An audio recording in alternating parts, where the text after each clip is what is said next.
And I call on the Cabinet Secretary. Thank you, Presiding Officer.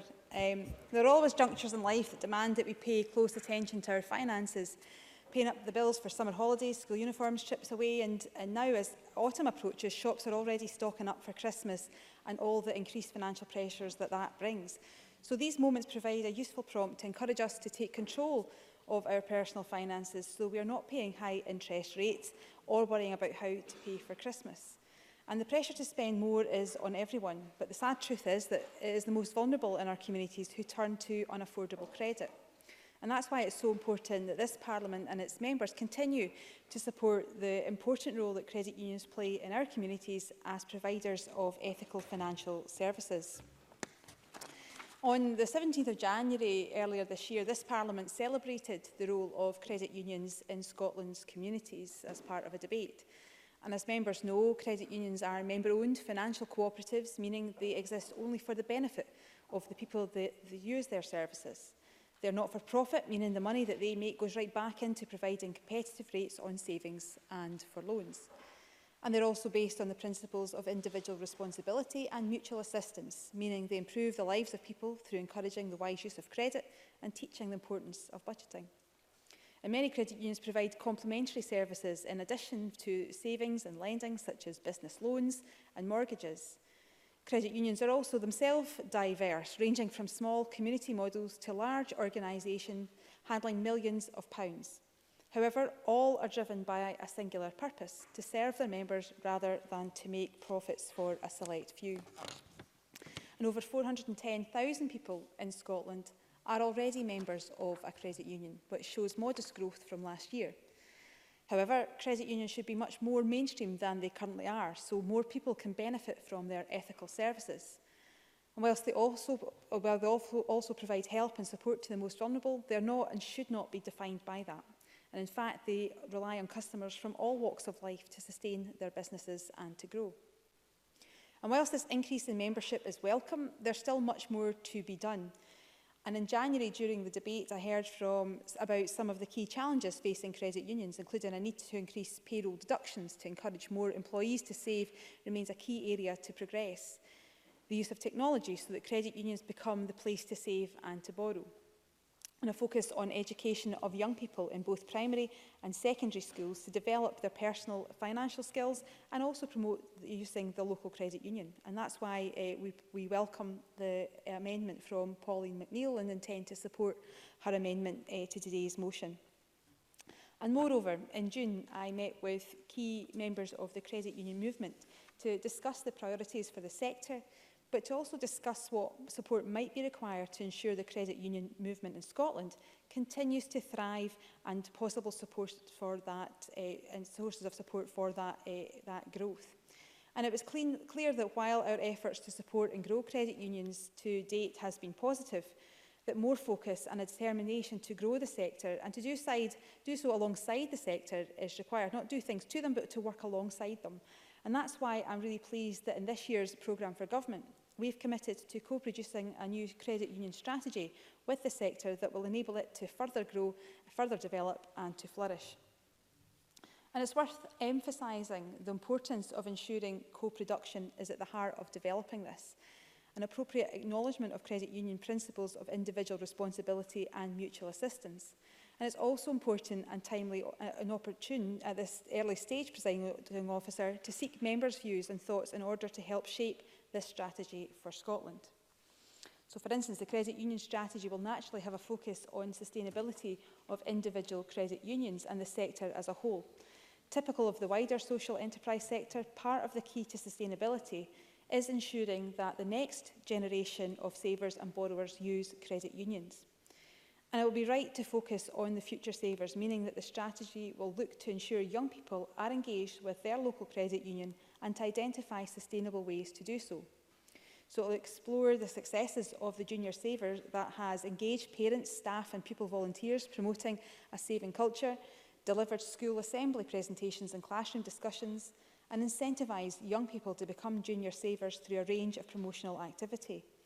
So that provides us with an opportunity to learn from the Junior Saver scheme and work out what went well and what can improve in order to ensure that we can support young people into becoming members of credit unions. Affordable credit, though, is also an area that requires further attention. And we know that people who are unable to access mainstream financial services means that their choices on where to go to borrow money is limited. Some may turn to friends and families, unfortunately, who they themselves may be on low incomes, while others may turn to high-cost lenders who are then exposed to exploitative practices because there is simply no other place for those people to turn to. But we do have a responsibility in the Scottish Government to help provide an alternative option for people in these situations so that they, as we do, have access to credit they can afford. And this is why we have invested £1 million in Carnegie UK Trust's Affordable Credit Fund. And this resource will be used by lenders over a 10-year period to provide genuine alternatives to high-cost credit lenders for people on low incomes, working to address the financial exclusion that people face. Helping more disadvantaged and vulnerable people is the essence of the Affordable Credit Fund, which will also help grow the community lending sector in Scotland through support for not-for-profit organisations. And these lenders, including credit unions and community development finance institutions, will support increased financial inclusion by providing access to debt advice, savings opportunities and banking products and services. And Fair for You was the first lender to draw down a loan from the Affordable Credit Fund to expand the services that they offer in Scotland. And capital from the fund is loaned to borrowers from Fair for You so that they can buy essential household items for their home. Fair for You's repayment rates are affordable and tailored to the borrower's income, but are also flexible, allowing borrowers to pay off the loan faster and pay less as a result if they can afford to do so. So our support for this sector over the next decade is key to supporting the growth of the affordable credit sector in Scotland. And our investment in the fund will help social lenders work with people on low incomes to increase their financial inclusion and also contribute to tackling the poverty premium. However, I know that there's always more that can be done, and I'm always open to hearing suggestions as to the way in which our work in this area could be improved. Now, during the debate in the Parliament at the start of the year, it was suggested that the Scottish Government use financial transactions to boost their regulatory reserves. And we have investigated this, and it should accelerate growth in terms of both credit union membership and also those supporting the vital services that they offer. And that is why our programme for government commits to launching a new £10 million credit union investment fund in spring next year. And this will provide low-cost loans to support credit unions to grow memberships and improve their systems. And whilst this is envisaged to lead to healthier balance sheets for credit unions and in turn allow a greater level of affordable lending, I'm keen to engage with interested members from across the Chamber and from the sector itself on the final form that that takes. So, for instance, we know that IT infrastructure is also a key ask from the credit union sector. So this fund will also help with developing this key facility, which, with changing attitudes to banking, particularly with our younger people, will help ensure that credit unions remain a key institution within our communities today and also, importantly, for the future. Yes. Liam MacArthur. Grateful to Cabinet Secretary taking an intervention, very much welcome the fund. Would it be possible to give a commitment that the fund would also look at what appear to be lower levels of engagement with credit unions in more rural and island areas, where I think the benefits are equally obvious, but where to date the history would suggest that take-up levels are a bit lower? Cabinet Secretary. Yeah, absolutely. We'll take on board any views and opinions from across the Chamber into what the strategy should include, and also making sure that we engage with the more rural credit unions. And I also have met with one of the credit unions, the Western Isles, which I think covers some of the Northern Isles as well, and they were telling me about some of the challenges that they face, but actually, you know, the strength that they have in terms of what they provide for the community. So absolutely willing to ensure that the rural island communities are part and factored into the strategy as it takes shape.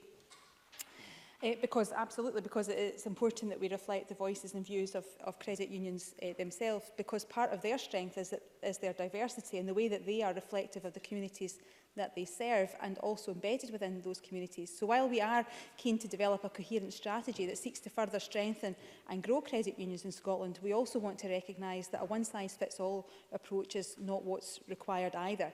And that's why partnership, co-production and engagement with the sector in its widest sense is absolutely important. So, Presiding Officer, I certainly look forward to working with members across the Chamber on what I think is a shared ambition, regardless of the political party that we represent, because we do collectively have a real opportunity to support vulnerable people by supporting our credit unions and supporting our communities and ensuring that we ensure that credit unions can grow, because they are the things that unashamedly put people before profit. Our national performance framework seeks to create a Scotland based on the principles of kindness, respect, dignity and with a focus on well-being. And credit unions will help us in the pursuit of that fairer Scotland that I think we all want to see created. So thank you, and I move the motion in my name. Thank you, Cabinet Secretary. And can I call on Pauline McNeill to speak to and move the amendment in her name, to be followed by Michelle Ballantyne. Officer, I move the amendment in my name, but I point blank refuse to think about Christmas whilst we're still in September. However, I do agree with the Cabinet Secretary as she makes the point that for many families, Christmas is a difficult event and gets them into debt. But I hope, in fact, Presiding Officer, this is not just going to be a cuddly debate about how much we do love credit unions, and we do, but as the Cabinet Secretary has outlined, it's rather about the principle of wider access to community and cooperative banking, ethical side to saving and to funding life essentially, and is the fabric of modern and progressive Scotland.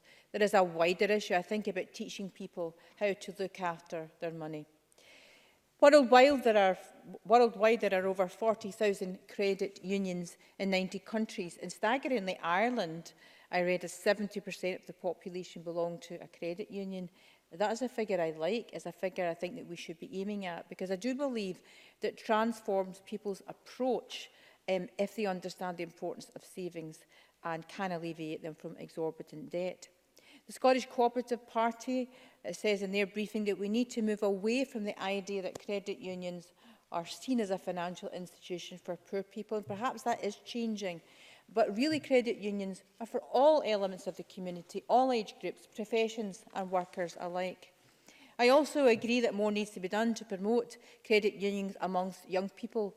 I was impressed that my 13-year-old niece has a credit union account that she got at primary school. So I see we're beginning to make progress in schools. But giving school pupils the access to a credit union helps them to learn about saving while promoting the awareness and existence of credit unions, hopefully for life. Last year, Labour announced that we would expand support for credit unions and give every first-year high school pupil a £20 savings account with a local credit union, because we believe in our party, it's the very fabric of what we believe in. The aim is to reduce the influence of payday lenders and promote savings. And hopefully we'd like to do that within a generation, if given a chance. But we know that 1 in 4 children live in poverty in Scotland. Many families feel they have to turn to high-cost credit, often to pay for everyday household items and bills. Step Change Scotland estimate that 700,000 people in Scotland are at risk of problem debt. In fact, I've noticed report after report illustrating the levels of personal debt, and probably it's quite a wide group of people, which is deeply concerning. 1 in 3 working families in the UK are only one paycheck away from losing their homes, and government figures show that there are 16.5 million, of course this is across the UK, with no savings at all. It perhaps is not the best environment right now while we face Brexit and many other austerity issues to encourage saving, but we need to promote the idea of it. Our people are increasingly relying on borrowing through payday loans in credit cards because they don't see an alternative. Step Change also highlight the fact that too many people are turning to this kind of high-cost credit, and they report that amongst their clients they have an average of £6,500 in credit card debt, and everyone will know that the levels of 22% and above in high street credit cards, you can see how concerning that is. As an aside, we also believe that local councils should have the power to limit the number of fixed odds betting terminals and betting shops on our high streets to tackle high levels of debt through gambling. Credit unions have highlighted that payroll deduction schemes are a priority for the sector. The Cabinet Secretary referred to this, and I think it's quite obvious. It does work if you have the consent of the person concerned to agree to a deduction at the source of the... Yes, I will, yep. Ruth McGuire. intervention. I asked the SPCB if they would consider extending the number of credit unions that parliamentary staff and MSP staff and MSPs could have payroll deduction with. Does she agree that it would be good to give our staff and ourselves the choice of local credit unions as well? Polly McNeill. 100% agree with the point that Ruth Maguire has made. We not only can we set an example, I think it's a good thing. It should be promoted in this Parliament where it's possible to do so. Maintaining savings can buffer a crucial lifeline if you're hit by an unexpected expense. And I think teaching people the long-term savings can do in their life, I think, is hugely important. I do, Presiding Officer, put on record that I am a member of the Cooperative Party, and I quote them when I say that they are fully committed to doubling the size of the cooperative economy, and they believe that it must include the doubling of the size of the credit union sector in Scotland. So the Cabinet Secretary has outlined the 10 million of credit union investment, which we wholeheartedly welcome. You've answered some of the questions. It would be helpful to get a bit more detail of how much of the money will be allocated, over what period will that be allocated, will it be recurring, or is it a one-off investment fund? In conclusion, Presiding Officer, we believe in Labour that credit unions are the very basis of saving in the community. It's probably a concept of banking that has never been needed so much. It's important to form the basis of a modern Scotland, and I think that it should be encouraged in every single way. It will make a huge difference to individuals and to communities, and we would support the government's approach to growing the membership and the size of the sector amongst credit unions in Scotland. Thank you. I call on Michelle Ballantyne to be followed by Andy Whiteman. Thank you, Presiding Officer. It is a pleasure to open this debate for my party today, and the Cabinet Secretary is quite right in saying that this is a shared vision. I think we certainly had it in our manifesto that we wish to make financial services more, the credit union movement in making financial services more accessible. And I think today we're certainly going to be supporting the motion and the amendment, and I suspect most of us speaking today will be repeating many of the same things. So on that vein, I'd like to begin by welcoming the announcement by the Scottish Government of the 10 million Credit Union Investment Fund to provide loans to support credit unions. And I think, I hope this commitment by the Scottish Government will lead to the credit unions strengthening their presence in the market, both in terms of a physical presence and on a digital platform, because I certainly feel one of the issues is that visibility for many people. And I'll come on later to a point that Pauline McNeill made around how it sits within the marketplace and how people actually view credit unions. Because, of course, when we had the consensus before, one of the things we agreed is that we needed to promote the uptake of credit unions. And I noted that there has been a small uptake in Scotland since over the year where we've been debating it. I think we've got about 20,000 new members have come in this year. And Scottish credit unions now actually provide about 24% of the UK total in terms of lending. And when we see that, it makes us look at the whole world position. And we find that credit unions in the UK are providing just for 1% of the population. Now, that doesn't fare very well when we look across the world.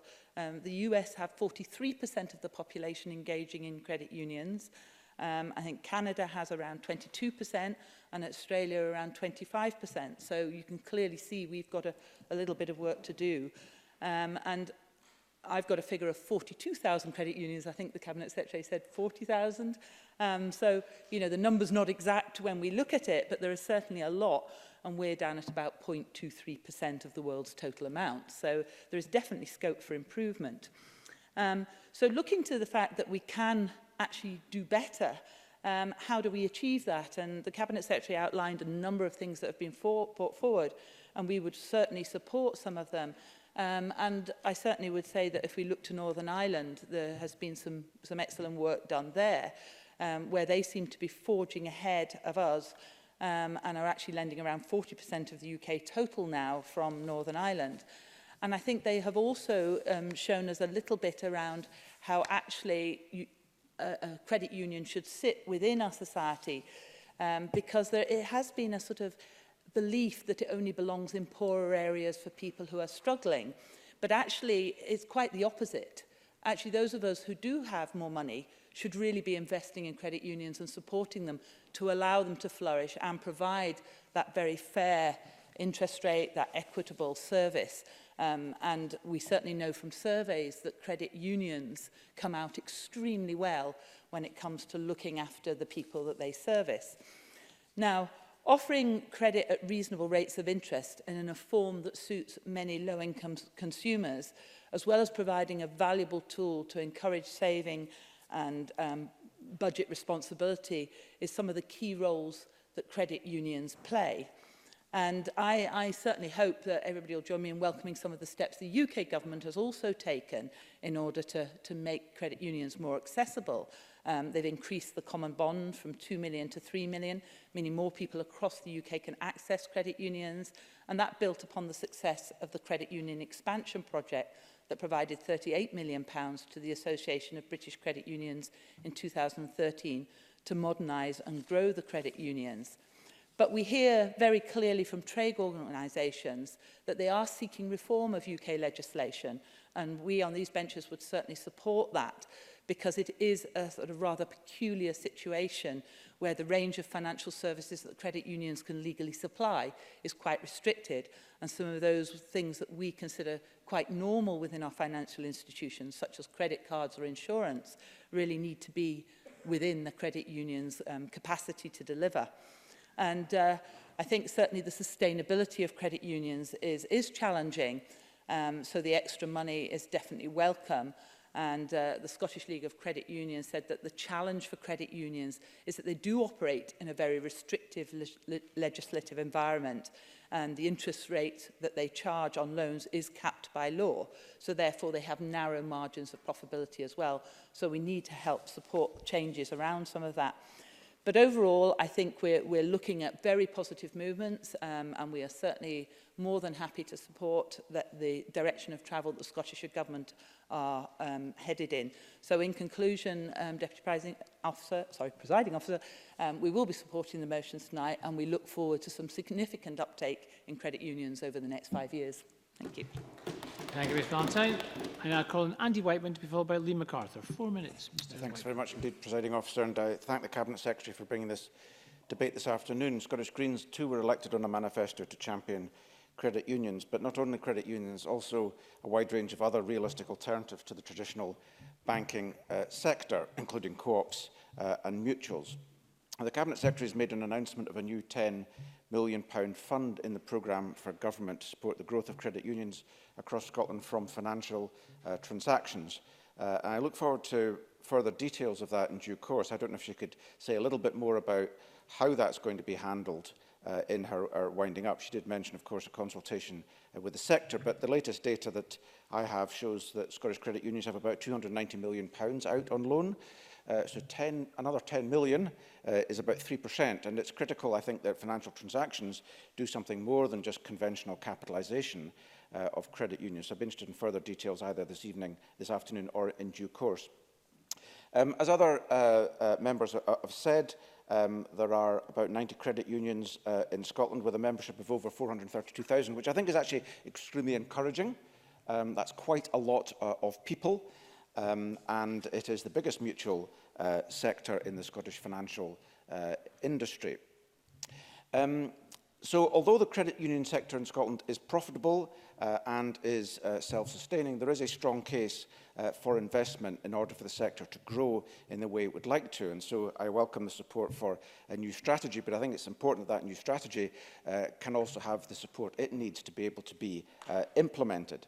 Because amongst other things, the Scottish Household Survey in 2017, which is the latest one we have detailed statistics for, the 2018 one won't be available till October, 22% of households had no savings at all, and 14% had less than 1,000. And if you break this down, for example, by housing tenure, there are some real inequalities. 49% of people in social rented accommodation had no savings at all. 18% had less than 1,000. Compared to the owner-occupier sector, only 9% had no savings, and 71% had savings of more than £1,000. So the ability to access finance, the ability to be able to save is absolutely critical and is massively influenced by things like one's housing tenure. So it's just as important to think about issues about housing and affordability as it is to think about credit and affordability. There was also a big significant gender gap as well, which was quite significant. The credit union movement is a form of mutual cooperative membership association, which is not uncommon across the world. And indeed, in a series of reports since the financial crash, a number of respected institutions have been calling for a greater democratisation of the financial sector. In 2016, Friends of the Earth Scotland, Commonweal and the New Economics Foundation published a report called Banking for the Common Good, in which it advocated the development of an ecosystem of institutions, including credit unions, but also including things like people's banks, which could be structurally designed to work for the common good. In the debate we had in January, I seem to recall making reference, of course, to the Sparkassen banking system in Germany, which is owned by local authorities, but also in other countries like Switzerland. 45% of Swiss citizens are customers at one of their local banks that incorporate the cantonal network, which hold together over 256 billion of domestic finance, and 1/3 of SMEs conduct their business through them. So that's the bigger picture which I think we need to be alert to and remember. It's not just about credit unions, it's about the democratisation of the wider financial sector. So in conclusion, Presiding Officer, I welcome this debate. Scotland's credit unions are a very welcome part of our financial landscape. And I thank the Cabinet Secretary for her commitments. Happy to build on the consensus that exists here, and we look forward to receiving further details about her proposals. Thank you. Thank you, Mr Whitman. And I call on Lee MacArthur. 4 minutes, Mr MacArthur. Thank you very much, Presiding Officer. Like others, can I welcome this afternoon's debate on a subject I think the Parliament has got a good track record in returning to on a regular basis, and also confirms Scottish Liberal Democrats' strong support for the proposals brought forward by the Cabinet Secretary. As in previous debates, I should start by declaring an interest as a member of the High Scot Credit Union, which operates across the Highlands and Islands, and almost certainly the enterprise that the Cabinet Secretary was in discussions with recently. My savings are not central to keeping High Scot afloat, but it is good to see this credit union making a positive contribution to communities across the regions from its beginnings in the Western Isles. In my constituency, High Scot works closely with Orkney Housing Association and Voluntary Action Orkney, I think epitomising the sort of partnership that is key to the success and sustainability of such operations in remote, rural and island areas.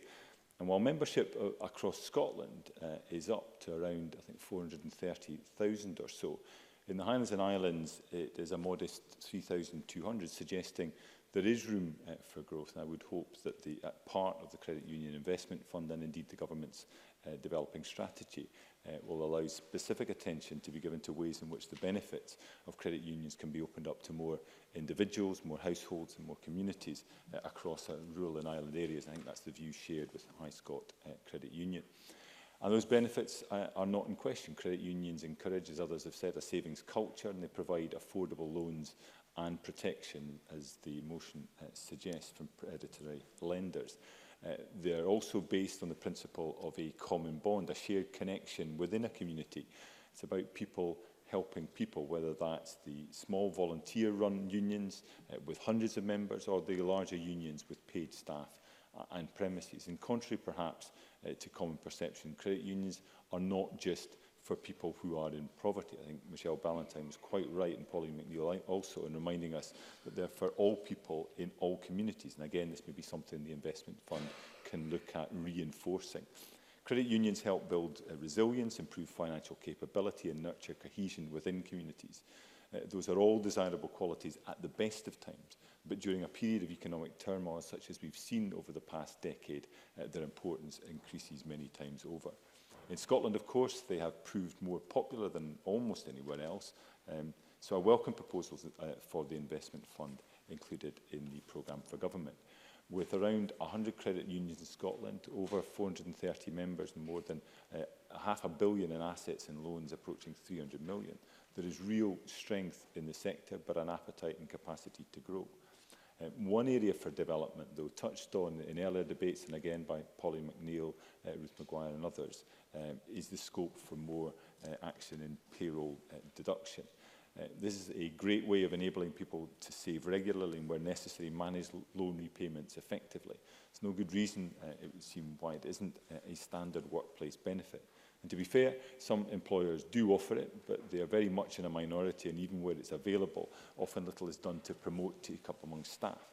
I'd welcome more details from the Minister on progress that's being made and aspirations in this area. If nothing else, emphasising that it's a simple process for which, by and large, credit unions take on most of the administration has to be appealing to employers who can be assured there's no risk to them regarding loan repayments. Meanwhile, their staff can access credit and repay loans in affordable instalments.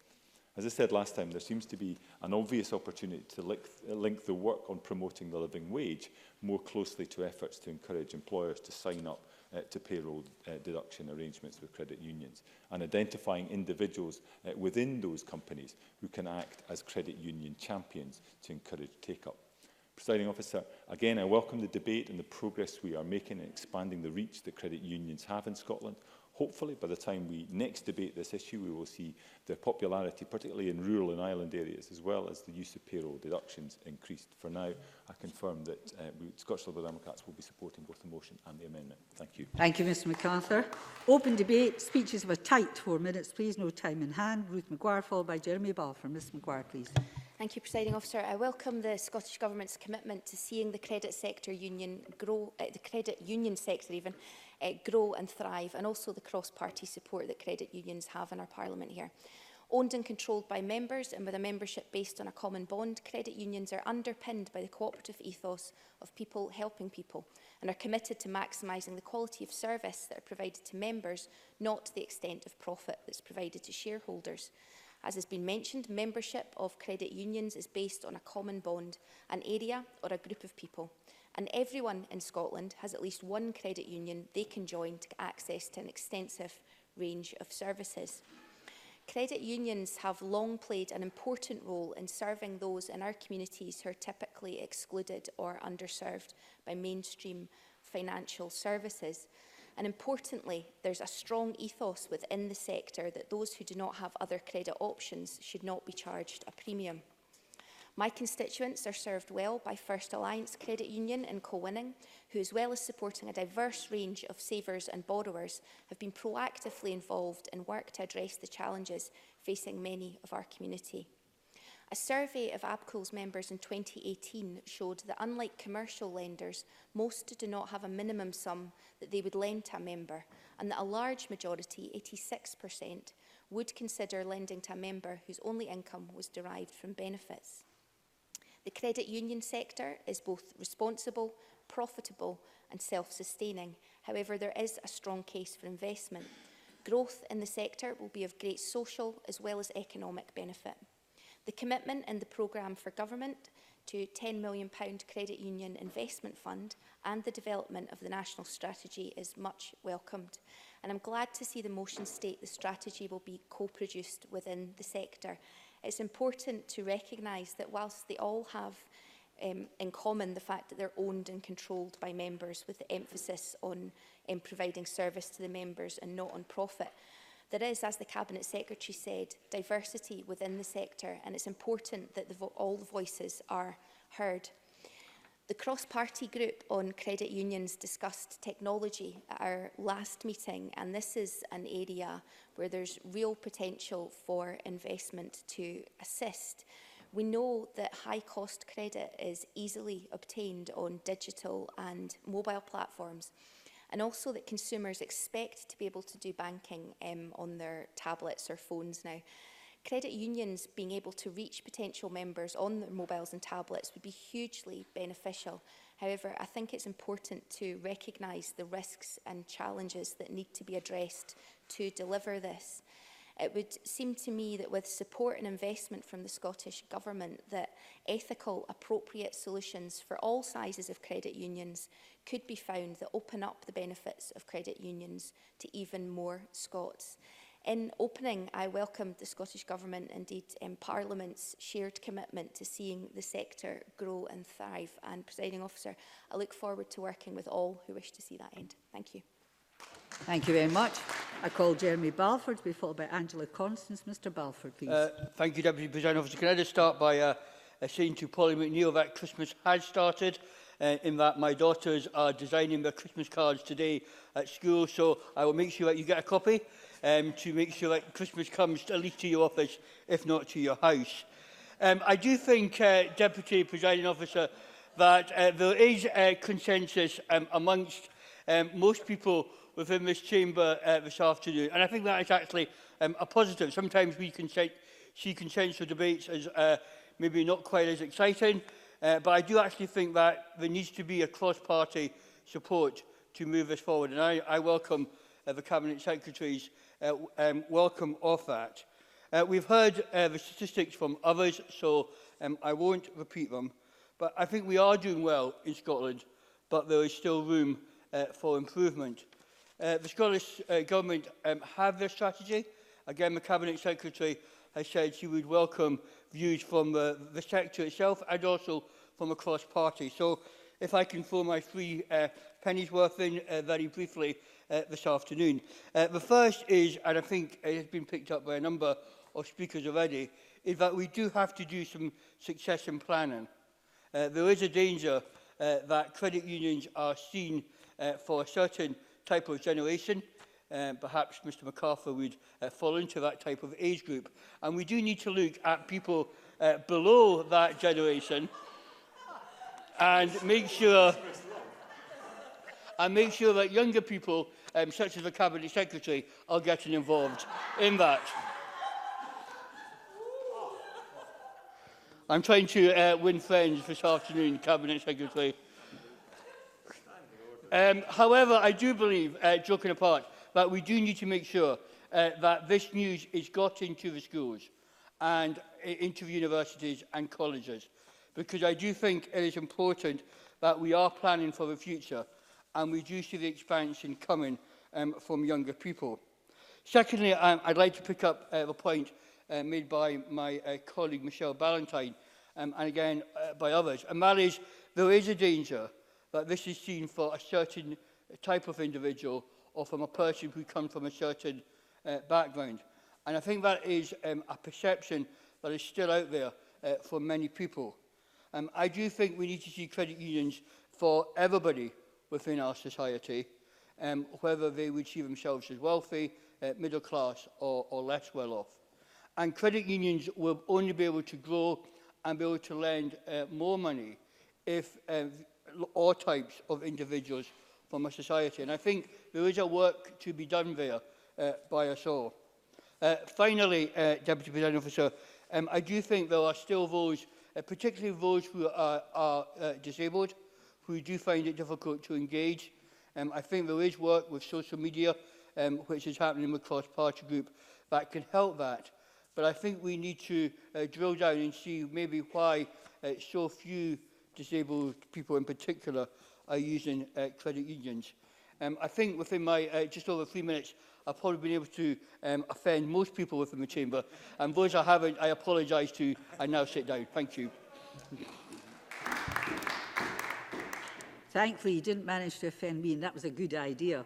I call Angela Constance, to be followed by Joanne Lamont. Ms Constance, please. Thank you, Presiding Officer. I want to start by thanking the Cabinet Secretary.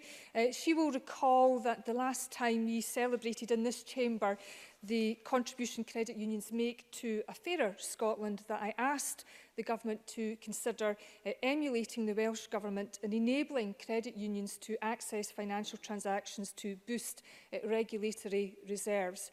Indeed, I also raised it with the Cabinet Secretary for Finance directly on 3 occasions during the budget process, and I'm happy to put in the record that I was urged to do so by my constituents at the West Lothian Credit Union, where I'm also a member. So, given the very welcome announcement in the programme for government and some of the further detail outlined by the Cabinet Secretary today, that there will indeed be a dedicated credit union investment fund of £10 million. Ms Campbell has obviously been very persuasive in her engagement with Mr Mackay, and I'm sure Chamber will take careful note of that for future requests. And when you read the briefing circulated by ABCUL, it details Scottish Government support over the past 10 years or so. And this £10 million investment is, in my view, the biggest vote of confidence in what the credit union sector has and will achieve for the communities that they seek to serve. And when you look at information from Lloyds Banking Group and their Credit Union Development Fund, you can see the five-fold leverage effect of their investment of £5 million into capital reserves to date. And we know that the purpose of this £10 million is to provide loans to credit unions to strengthen their balance sheet and increase their digital and physical presence. And while this might sound like the dry language of accountants, but it actually gets to the very heart of the matter about how we best support credit unions to support more people, both borrowers and savers, and how we strengthen the capacity of the movement in the longer term. Because we should not limit our ambition to 400,000 plus people being members of 90 credit unions in Scotland, and we can and must do more, particularly in getting the message across that credit unions are for everyone, irrespective of your income. And being able to invest in technology, as Ruth Maguire says, enables a better service to customers and demonstrates that while credit unions are indeed ethical lenders with strong community roots, they are also trusted, safe and professional. Presiding Officer, when we last debated credit unions at the start of this year, I reflected that as life was dominated by all things Brexit, it was uplifting to have the opportunity to consider the very practical commitment and contribution of the credit union movement. And today, that stands truer than ever. And I will never forget the day after the EU referendum when I was thoroughly depressed. I attended an event organised by West Lothian Credit Union, who were celebrating the significant milestone of lending out £10 million to the West Lothian community. And in its 20-year plus year history, West Lothian Credit Union has lent more than £13 million, £13.6 million to be specific, to the West Lothian community, and it should be congratulated on that and everything that it has achieved. Nancy McGilvery is a stalwart of West Lothian Credit Union. She was my local hero at the opening of Parliament in 2007. Nancy and everybody else involved in the West Lothian Credit Union remain local heroes, as does everybody else who supports the 90 credit unions across Scotland. Thank you very much. And I call Joanne Lamont to be followed by Tom Arthur. Ms Lamont, please. Thank you very much. And in opening, can I declare an interest? I'm a member of the Scottish Cooperative Party. I am a Labour and Cooperative MSP. I'm a member of a credit union, and of course the Scottish Labour Party and the Scottish Cooperative Party maintain a commitment to develop the role of credit unions and cooperatives, believing that they should be at the centre of any community development and economic strategy. And as we've seen and we know, it is easy to find warm words to support credit unions. We will all have had experience of their effectiveness in local communities, created by the vision and inspiration of volunteers and sustained by them still. And with an approach that is in the sharpest contrast with the predatory practices of payday loan companies and shops which sell household goods at exorbitant levels. And these companies whose business model is actively to seek out the poorest and most vulnerable in our communities. Of course, credit unions have a powerful role in offering a different kind of business model and one that works for everyone. I would be interested, I recall a long time ago when I was a government minister, there was a bit of research into who were actual credit union members. And in fact, counterintuitively, it transpired it was better off people with better incomes. And so I would ask the Cabinet Secretary perhaps to refresh that research, particularly because if the Junior Savers model is working, do we know that it is working in some of the most vulnerable communities, or is it something that's working amongst families who are already perhaps informed in terms of financial education? And of course, we debated many of these issues in January this year, and I would welcome an update on some of the issues highlighted then, specifically around what practical things, as well as the announcements today, the Scottish Government has done to promote and support the ABCO Scottish Charter, a credit union nation. What has been done to address the concerns I highlighted of credit unions about the impact of the inappropriate use of protected trust deeds, which impact on the ongoing business of the credit union while making sure that the insolvency practitioner is paid. We recognise the power of credit unions, and I welcome the £10 million Credit Union Investment Fund. We do now need the detail that will make the real change we seek. How will the money be allocated? What's the timescale for spending the money and for repaying loans? Is this a one-off commitment, or will it be a recurring part of the government's budget? Given the benefits that can be achieved by credit unions, and we all agree to this, why was the funding in the form of a loan? Why welcome what has been done, but were there other models considered? We look at the economic incentives given to the private sector to come into communities, and I wonder if that's something that at least the government would be prepared to consider further. Will there be legislative or regulatory changes to support this investment? Will the Scottish Government actively look at the means of exempting credit unions from business rates, ensuring their greater visibility and sustaining town centres? Has the Government explored how the credit unions might connect to Scottish Welfare Fund strategy? Because it does seem to me that they would be a very good fit for these.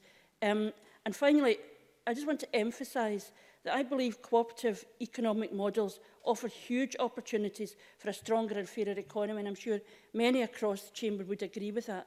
But these models are often not taught in our schools, in our colleges and our universities, and it would be, I think, important if the Scottish Government was willing to support the idea of this approach, where education on cooperative models in the economy were mainstreamed into our education system. The great strength of the credit union movement, the cooperative movement, is that it brings together vision with the practical delivery on these ideas. Can I thank the Scottish Government for what it's doing, but I would be grateful that if they ensured that the practical ways in which this is brought forward will actually make the difference in our communities that we all seek. Thank you very much. I call Tom Mason to be followed by Tom Arthur. Mr Mason, please. Oh, I beg your pardon. I've got you the wrong. Got my Toms muddled up. So you can sit down again, Mr Mason. It's my fault, not yours. Mr Arthur, followed by Mr Mason. Thank you, Presiding Officer. I'm very grateful for the opportunity to take part in what I think has been an excellent debate this afternoon, full of ideas from all sides of the Chamber. And I would like to take this opportunity to thank the Government for bringing this forward, and to also to compliment the Cabinet Secretary in the very open and engaged way she has presented the Scottish Government's motion. I think the commitment to work with the credit union sector and to co-produce a strategy is incredibly important. I'm very honoured to have two outstanding credit unions in my constituency of Renfrewshire South. Johnston Credit Union, which this year is celebrating its 40th anniversary, founded in 1979. I believe it may have been one of the last credit unions to be established before the Credit Union Act of that year. And it now has over 5,000 members on a Renfrewshire-wide common bond, so not serving just Johnston, but the whole of the Renfrewshire community. And this is an award-winning credit union, a recipient of the Scottish Enterprise Millennium Award for Community Development, and also a recipient of the Queen's Award for Voluntary Service in 2004. I also want to pay tribute to those at Pioneer Mutual Credit Union in Barrhead. This was established in 1993 and formerly known as East Renfrewshire Credit Union. Their common bond enables membership, enables access to over 1.8 million people. And I also want to commend the Pioneer Mutual on being a signatory to the Women in Finance Charter, which pledges to retain 50% of women in senior management positions within the financial sector.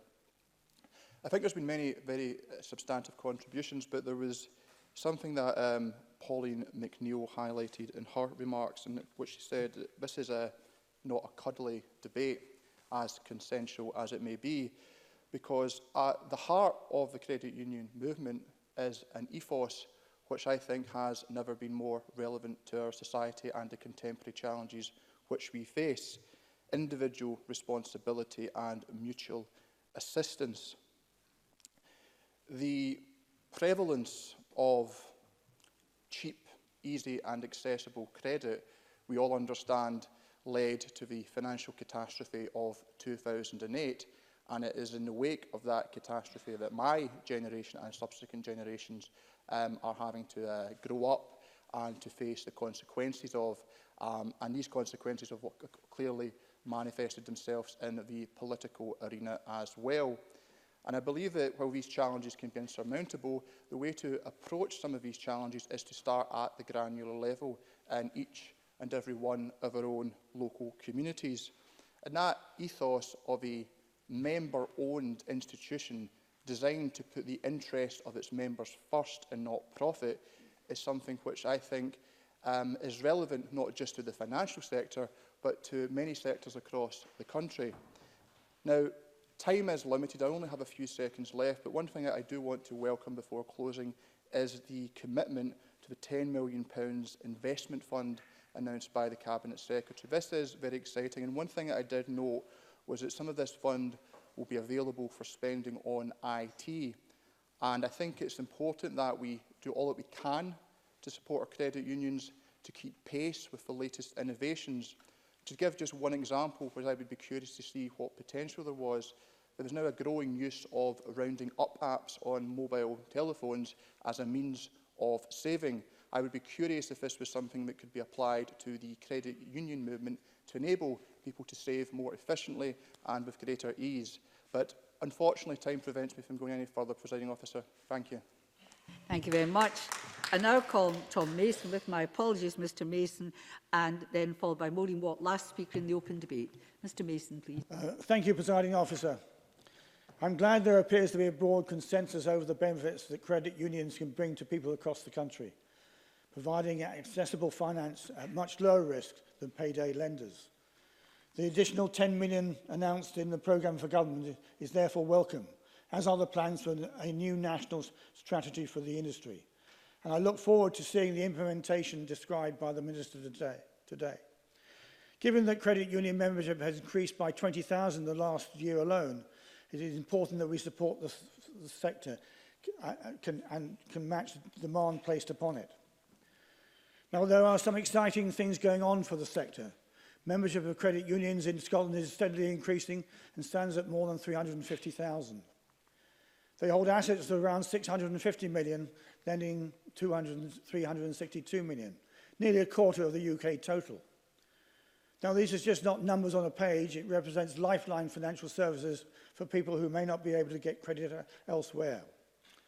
However, we must not be complacent. And whilst there has been very welcome steps forward for credit unions, there are areas that require further attention to make sure that the industry can continue that improvement.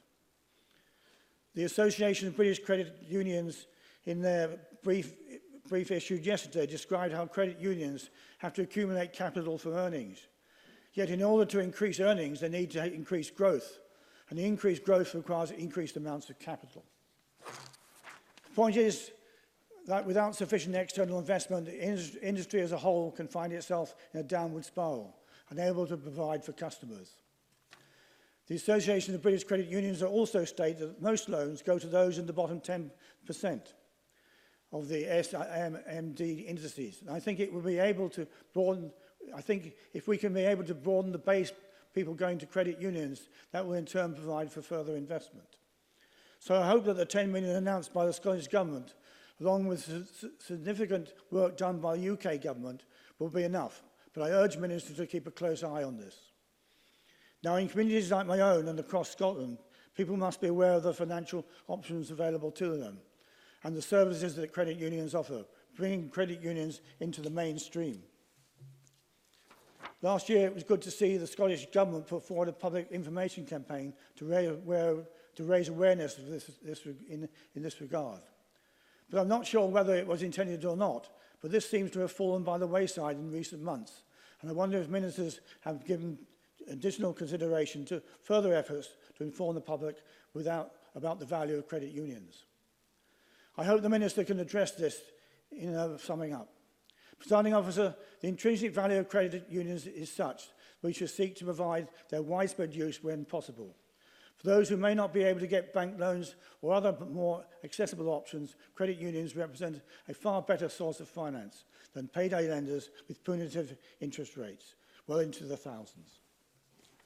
So I welcome the investment promised in the programme for government and will scrutinise its effect, as well as a new national strategy in due course.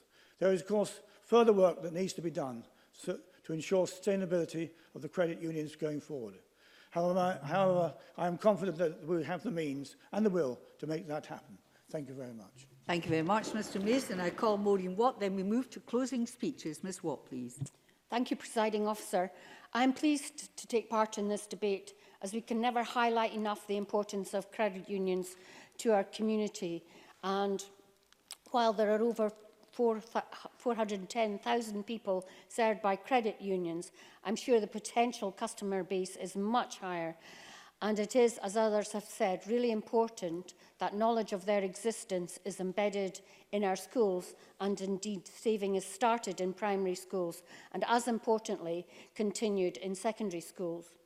It's interesting in researching for this debate that 6.9% of the Scottish population are enrolled in a credit union, compared with only 1.5% in England and 2% in Wales.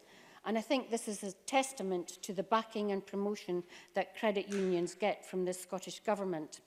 And like Pauline McNeill, I was looking enviously at the level of participation in Ireland, over 70%. We've got a bit of a way to go.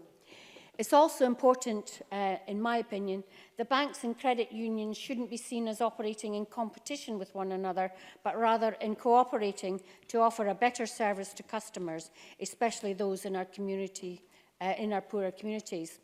This is happening, I know, with the Lloyds Banking Group's Credit Union Development Fund. In 2014, they launched a £4 million over 4 years fund to assist credit unions in strengthening their financial position and enabling them to grow sustainably, building resilience and helping much more people in the long term. To date, Lloyds Foundation have supported credit unions with over 6 million UK-wide.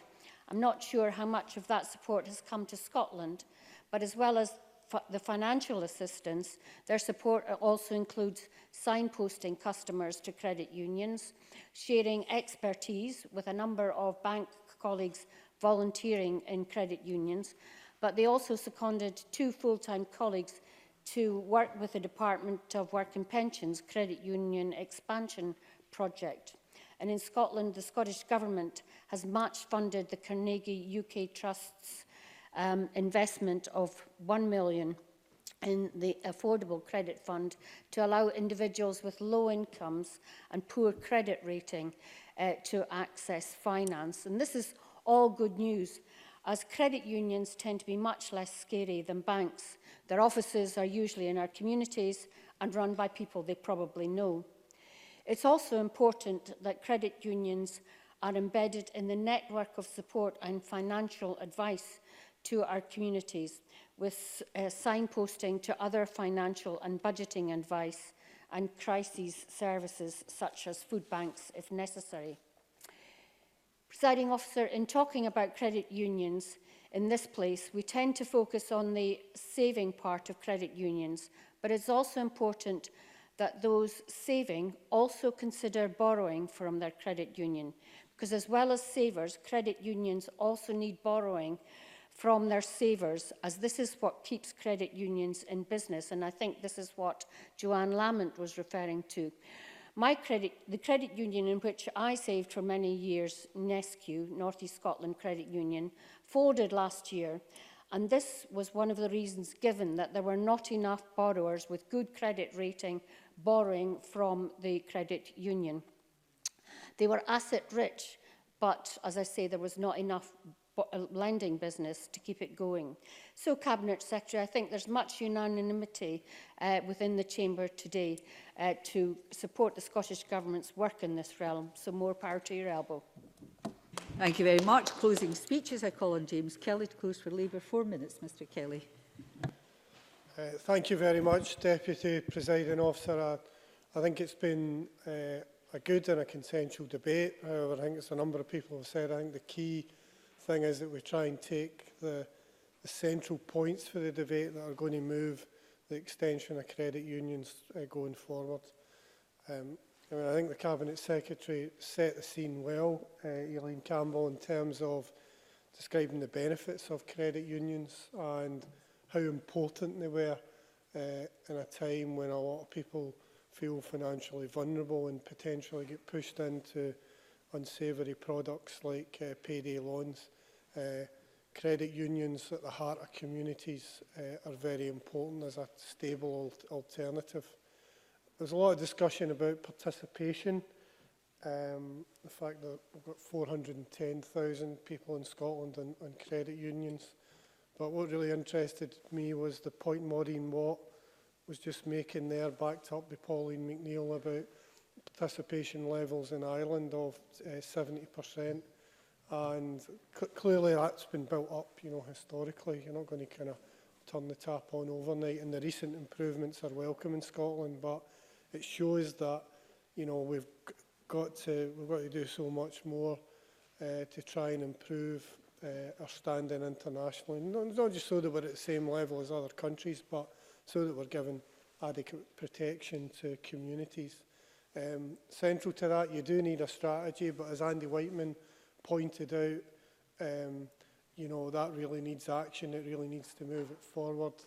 And it also wraps it around into other issues like housing and, as Andy Whiteman said, the democratic model being used. In terms of that, the Co-op Party have done a lot of excellent work promoting credit unions along with ABCUL. And I think there's got to be more done to promote, not just credit unions, but co-op values.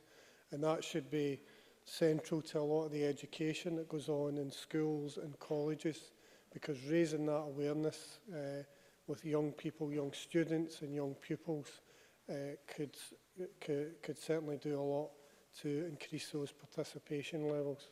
I think the idea that some have mooted in the debate of giving school pupils accounts with a set-up amount, I know it's been done previously in Glasgow with £10 accounts, is a good one and would get people into the way of using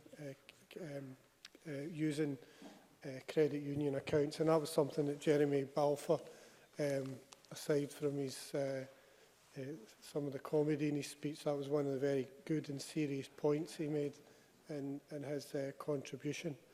I think a number of people have pointed out the fact that we need more support from employers and employers using their resources to roll out the use of credit unions. I thought Ruth Maguire and Pauline McNeill made some really good points, and Ruth Maguire's right to point out that it's something that's worthwhile being taken up from the SPCB. In terms of the Scottish Government £10 million fund, it would be useful to hear from the Cabinet Secretary specifically how that is going to be rolled out and how it's going to be used to set up loans. And finally, I think the point Joanne Lamont made about supporting volunteers is very important indeed, because they're crucial to the network that goes behind many credit unions. So in summing up, Deputy Presiding Officer, all the fine speeches were good, but I think the key to this debate is that we're going to take the nuts and bolts of this and move it forward and try and increase these participation levels to give more coverage for credit unions in our communities. Thank you very much. I call Brian Whittle to close to the Conservatives. 5 minutes, please, Mr Whittle. Thank you, Deputy Presiding Officer. As has been said, it's been a very consensual debate today, which is not always the case in here. And we've heard from across the Chamber the details of the credit union being a not-for-profit cooperative financial body. And in offering those loans at a low interest rate, offering loans and saving services to people who are struggling to gain access to credit otherwise. I think one of the key elements in there is helping to build and improve credit ratings and providing that financial education and develop money management skills. And as we mentioned, the word ethical and affordable were in a lot of people's speeches, including Ruth Maguire and Pauline McNeill. I think all of us would recognise that we need access to credit. Most of us, I'm quite sure, most of us at some point or other have approached their bank and asked for some financial help, and that's something that we would take for granted. Asking on the street, perhaps, where people would go if they needed financial help, and they might say the bank, they might talk about approaching family, they might even talk about payday lenders, or even selling some goods to free up some cash, but surprisingly few of them would suggest using a credit union. And I think everybody in the chamber agrees that that has to change. I think what they're doing is supporting people struggling to deal with financial management or experiencing that short-term hardship. And I have to say, credit union wasn't something I was particularly aware of until I visited my own local credit union early on in my time in this place. And that has been invaluable to me to help constituents coming through the door. And there's several constituents who have benefited from the intervention of credit union. And one I wanted to mention particularly was a young lad, still in his 20s, who had come in and through trauma in his early life had ended up in issues with drug addiction, had ended up in jail. But to his eternal credit, he's out there and he's trying to get control back of his life and take responsibility of his life, trying to develop a home where he can bring his children round to visit. And part of that solution fell within the credit union. And I think that in those little small stories that we all know probably gives us an idea of why it's so important that the credit union not just continues but flourishes. So it is welcoming that the Scottish Government have announced this 10 million in new funding for the credit unions, but I think it's important. I think it was Andy Whiteman that said that it's not just to strengthen the balance sheets, but also looking at maybe the digital and physical offer there to promote the credit union more widely. In Scotland, we do have a high uptake of the credit union compared to most places within the United Kingdom, but Northern Ireland are showing us the way forward there. So I think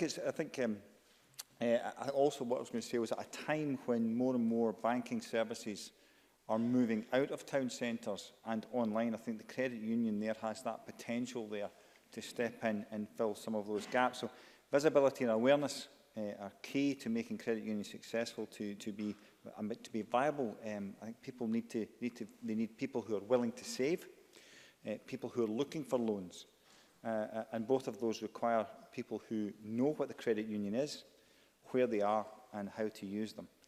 I think that lack of knowledge, as has been mentioned several times across this chamber, has the ability to drive people towards those more unethical sources of money. Those high-cost credit services like payday loans, which not only take advantage of people's needs for support, but I also think they can make people more sceptical of organisations like Credit Union on the assumption that there has to be a catch. So I think it's imperative that we continue that development. I think, unsurprisingly, Joanne Lamont spoke of the need for the Scottish Government raising the profile of financial education in schools, and that again welcomed the Scottish Government's scheme that's providing financial support to development of the Junior Saver scheme. So I think that also we'll have to recognise that that both governments are working on this. I think the UK Government is toughening up regulations on payday lenders and looking for further reforms in that high-cost credit market and cracking down on those unlawful lending and loan sharks. I think an interesting one for me is piloting the interest-free loans and prize-linked savings schemes to help credit unions. So there's a lot of consensus in this chamber, but as was highlighted, we have to make sure that there continues to be action, because certainly credit unions are a vital component of Scotland's financial sector, and their continued expansion can bring real benefit across the country. Presiding Officer. Thank you very much. I call on Aileen Campbell to close for the Government. Cabinet Secretary, 7 minutes, please. Okay, thank you, Presiding Officer. And like other members who have contributed to this debate, it has been a good debate and a thorough debate. And I absolutely agree, like others have, with Pauline McNeill's point that this should also not be a cuddly debate, though I was very pleased that Jeremy Balfour recognised the significant age difference between myself and Liam MacArthur as well, so I was quite happy about that. But I think, you know, and there was some good humour throughout the debate, but I think when parliamentarians fundamentally agree on the principles of something like credit unions and the good that they can bring, by promoting an ethical approach to finance, financial inclusion and saving in the community, then it carves out the space for us to also work together to capture all the thoughts and ideas and expertise and suggestions from other parliamentarians across the chamber as to what our future vision and ambition is for credit unions in Scotland. And furthermore, I agree that while there is consensus, this debate has not been cuddly because in amongst the agreement, the debate has sought to tackle incredibly serious issues of financial inclusion, financial resilience and social inequality. And as Andy Whiteman made clear, and correctly so, the democratisation of the financial landscape.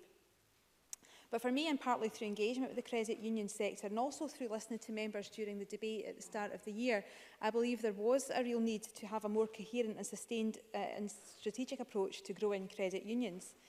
Members' contributions brought together significant themes that ought to help form the basis of areas a strategy should examine.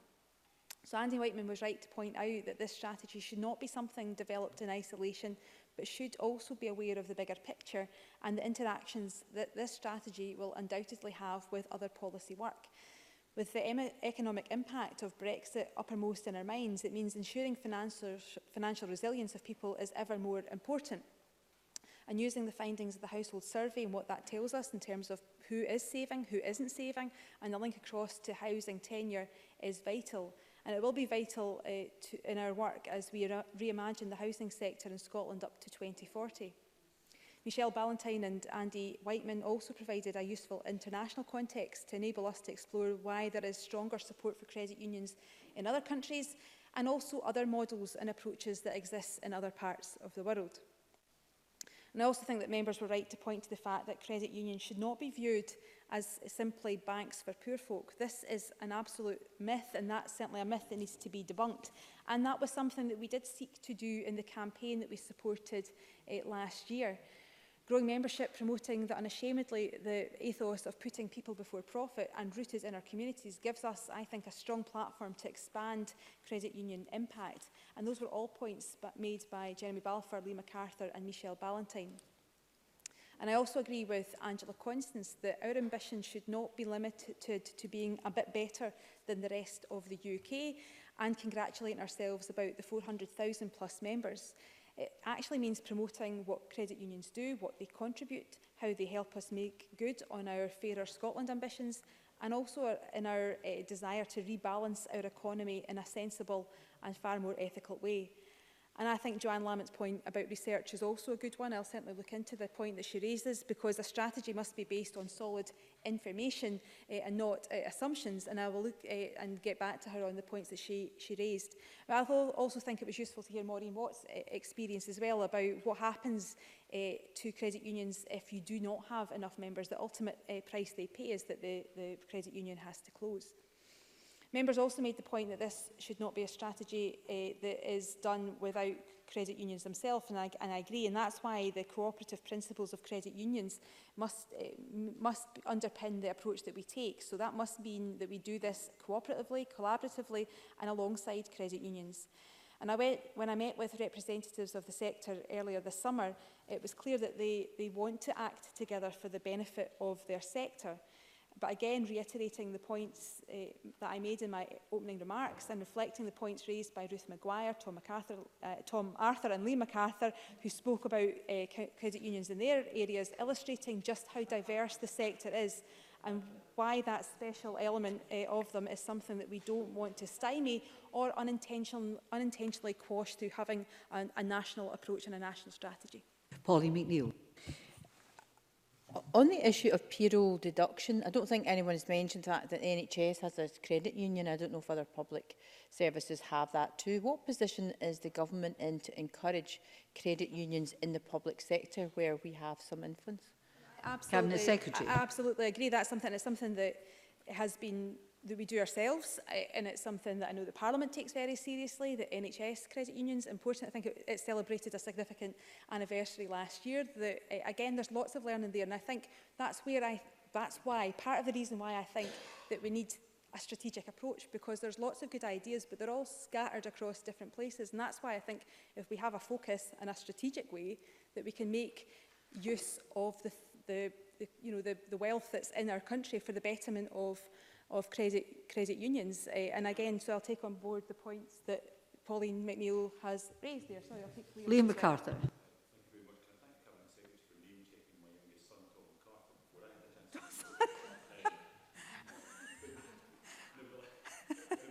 I don't think, I know you're a soft speaker, but it's now on your microphone.